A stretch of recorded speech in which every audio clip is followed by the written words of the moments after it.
మొదటి సమూయేలు 6వ అధ్యాయము.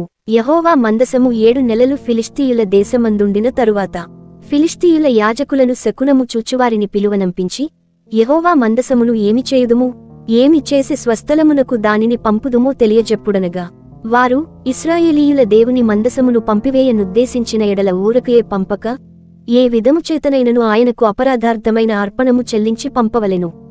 అప్పుడు మీరు స్వస్థత నొంది ఆయన హస్తము మీ మీద నుండి ఎందుకు తీయబడకయుండెనో మీరు తెలిసికొందురనిరి.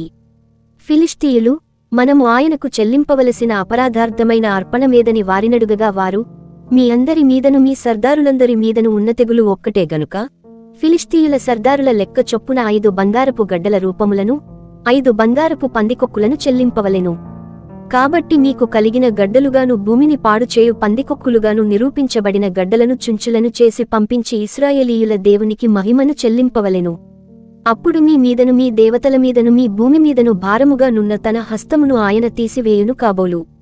ఐగుప్తీయులను ఫరోయును తమ హృదయములను కఠినపరచుకొనినట్లు మీ హృదయములను మీరెందుకు కఠినపరచుకొందురు? ఆయన వారిలో అద్భుతకార్యములను చేయగా వారు ఈ జనులను పోనిచ్చిరి. ఇశ్రాయేలీయులు వెళ్ళిపోయిరి గదా. కాబట్టి మీరు క్రొత్త బండి ఒకటి చేయించి, కాడిమోయని పాడి ఆవులను రెంటిని తోలి తెచ్చే బండికి కట్టి వాటి దూడలను వాటి దగ్గర నుండి ఇంటికి తోలి, యెహోవా మందసమును ఆ బండిమీద ఎత్తి, అపరాధార్థముగా ఆయనకు మీరు అర్పింపవలసిన బంగారపు వస్తువులను దాని ప్రక్కనే చిన్న పెట్టెలో ఉంచి అది మార్గమున పోవునట్లుగా విడిచిపెట్టుడి. అది బేత్షెమెషుకు పోవు మార్గమున బడి ఈ దేశపు సరిహద్దు దాటిన ఎడల ఆయనే ఈ గొప్పకీడు మనకు చేసెనని తెలిసి కొనవచ్చును. ఆ మార్గమున పోనియడల ఆయన మనలను మొత్తలేదనియూ, మన అదృష్టవశముచేతనే అది మనకు సంభవించననియూ తెలిసికొందుమనిరి. వారు అలాగున 2 పాడి ఆవులను తోలి తెచ్చి బండికి కట్టి వాటి దూడలను ఇంటిలోపల పెట్టి, యెహోవా మందసమును బంగారు గడ్డలును పందికొక్కు రూపములను గల ఆ చిన్న పెట్టెను బండిమీద ఎత్తగా, ఆ ఆవులు రాజ మార్గమునబడి చక్కగా పోవచ్చు అరచుచు బేత్షెమెషు మార్గమున నడిచెను. ఫిలిష్తీయుల సర్దారులు వాటి వెంబడియే బేత్షెమెషు సరిహద్దు వరకు పోయిరి. బేత్షెమెషు వారు లోయలో తమ గోధుమ చేలను కోయుచుండిరి. వారు కన్నులెత్తి చూడగా మందసము వారికి కనబడెను. దానిని చూచి వారు సంతోషించిరి. ఆ బండి బేత్షెమెషు వాడైన యెహోషువ యొక్క పొలములోనికి వచ్చి అక్కడనున్న ఒక పెద్ద రాతి దగ్గర నిలువగా, వారు బండి యొక్క కర్రలను చీల్చి ఆవులను యెహోవాకు దహన బలిగా అర్పించిరి.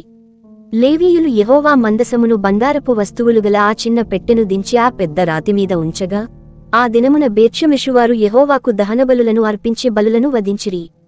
ఫిలిష్తీయుల సర్దారులు 5 అంతవరకు చూచి నాడే ఎక్రోనునకు తిరిగి వెళ్ళిరి. అపరాధార్థమైన అర్పణగా ఫిలిష్తీయులు చెల్లించిన బంగారపు గడ్డలు ఏవనగా, అష్డోదు వారి నిమిత్తము 1, గాజా వారి నిమిత్తము 1, అష్కెలోను వారి నిమిత్తము 1, గాతువారి నిమిత్తము 1, ఎక్రోను వారి నిమిత్తము 1. ప్రాకారముగల పట్టణముల వారేమి పొలములోని గ్రామముల వారేమి ఫిలిష్తీయుల 5 సర్దారుల పట్టణములన్నిటి లెక్క చొప్పున బంగారపు పంది కొక్కులను అర్పించిరి. వారు యెహోవా మందసమును దింపిన పెద్దరాయి దీనికి సాక్ష్యము. నేటి వరకు ఆ రాయి బేత్షెమెషు వాడైన యెహోషువ యొక్క పొలములో నున్నది. బేత్షెమెషువారు యెహోవా మందసమును తెరచి చూడగా దేవుడు వారిని హతము చేసి ఆ జనులలో 70,070 మందిని మొత్తెను.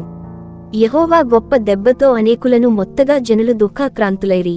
అప్పుడు బేత్షెమెషువారు పరిశుద్ధదేవుడైన యెహోవా సన్నిధిని ఎవరు నిలువగలరు?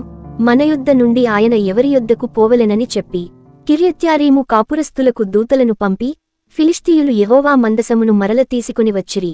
మీరు వచ్చి మీ దాపునకు దానిని తీసుకొని పోవలెనని వర్తమానము పంపిరి.